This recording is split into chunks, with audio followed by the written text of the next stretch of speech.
Yeah, really just got to know how to talk. You just gotta have communication skills. And you're pretty solid. It is basic communication skills. Yeah. I mean, because this is gonna sound real bad, but for the most part, men communicate so terribly that if you have the mildest bit of communication skills, you have a very good chance of women. This is 100% true. No lies detected. No lies detected. That a little bit sad. So yeah. Seen a lot of. Can't remember what it was, but a lot of sitcoms that just said, just look them in the eye and say, okay. Mm-hmm. That did work. Every so often, and I was like, that's just a sitcom being sarcastic, right? I'm going to tell you the real version of that. It's a version of that does work. It's because when women talk to you, they have certain inflections on words, and they'll tell you the emotion they want you to evoke with how they say the word. So, like, if you want to be a complete piece of shit, you can talk to women and not listen to anything they say and give them everything that they want to hear. Hey, because I'm like, just try it out. Even with your mom, like any woman you talk to, just listen to whatever they're saying to you and speak to you. Just listen to the key phrases, and their voice is going to either elevate or lower, and they're going to swing it the way that they want you to feel about it. And you can completely use that. Because one of my ex-girlfriends, I told her about that.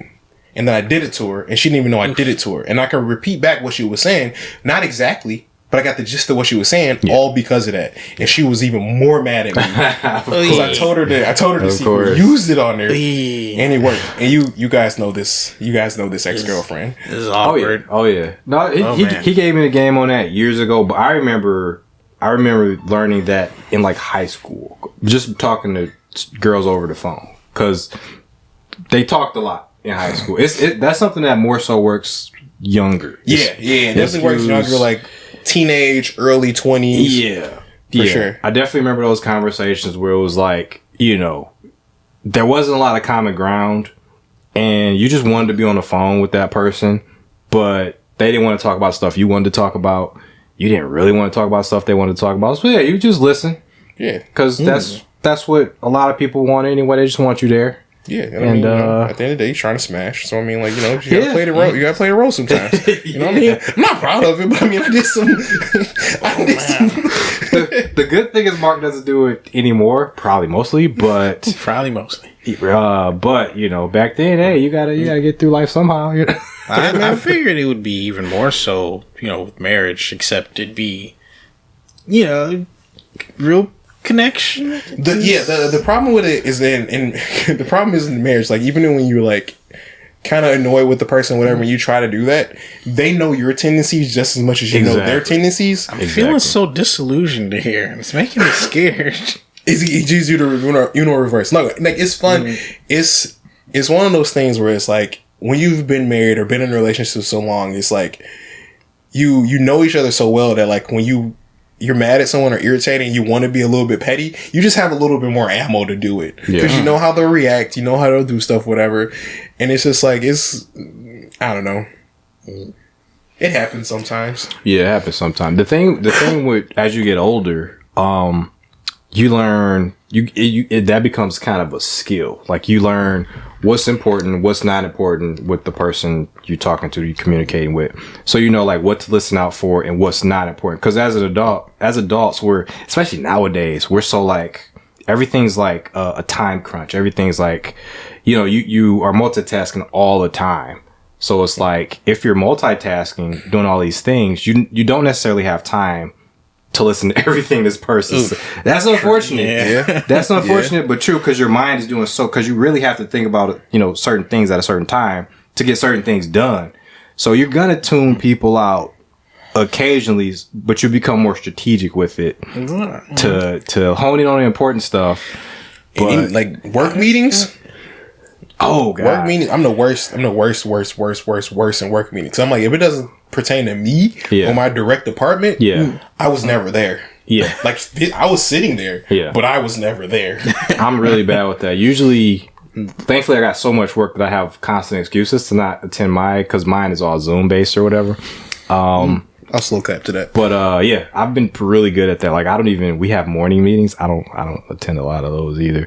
It's because I'm doing work for other stuff that they want me to do, but they also paradoxically want me to do all these meetings too, which I hate. I'd rather just do the work because the meetings are usually pointless. Give me the bullet points of what I need to know. That's what I'm saying. What I do is I'll watch back the meetings at 1.7 speed later after they've had them. And some of those meetings are useful, but you know. I mean, at least you're going back and watch them. You better man than me. Because I get some nuggets out of those meetings for sure. Hopefully none of my coworkers are watching. But yeah. It was just I mean, post production. Whatever happens. Nah, keep that shit in. I don't care. Nah, whatever you do, say it with chest. Exactly. Yeah. Exactly. I'm making video games for the rest of my life. Yeah, that's the plan. Yeah, most of those in-person meetings that they force you to have, well, not in person over Zoom, but whatever, you know, face-to-face meetings that could be emails but aren't. It's usually just them kind of hyping themselves up. Yeah. Right? They got some new buzzwords to tell you. They want to tell you to drive synergy and to recompile the main frames of your togetherness and all that stuff. And it just means do exactly what you're still doing, but you just have 30 minutes less to do it because I need to sit here and listen to my own voice. 100%. That's every meeting we do for the most part. It makes me less effective than I was yesterday. Yeah. Yeah. Because it's like, if you didn't tell me this, I would have been done with this thing that you're telling me to do better. Yeah. Betterly. Also don't underestimate the power of just human loneliness. That is getting so blatant with some of these meetings. Like, sometimes they want us in the office too, and I'm like, you guys are just fucking lonely. Like, there is no reason for us to come in the office. Like, you guys want a pizza party? No. That's money I gotta spend on gas to get to the office. I could buy pizza. I buy my own pizza. I could get me some DoorDash pizza for with you guys. Y'all want me to drive all the way to Farmington? No. Let's make it a goal never to be those guys. Nah. Oh yeah, for sure. Nah. We texting. That's right. Synergy. Yeah. I mean, I might do one once a month where I just go in and be like, I'm awesome. Yeah.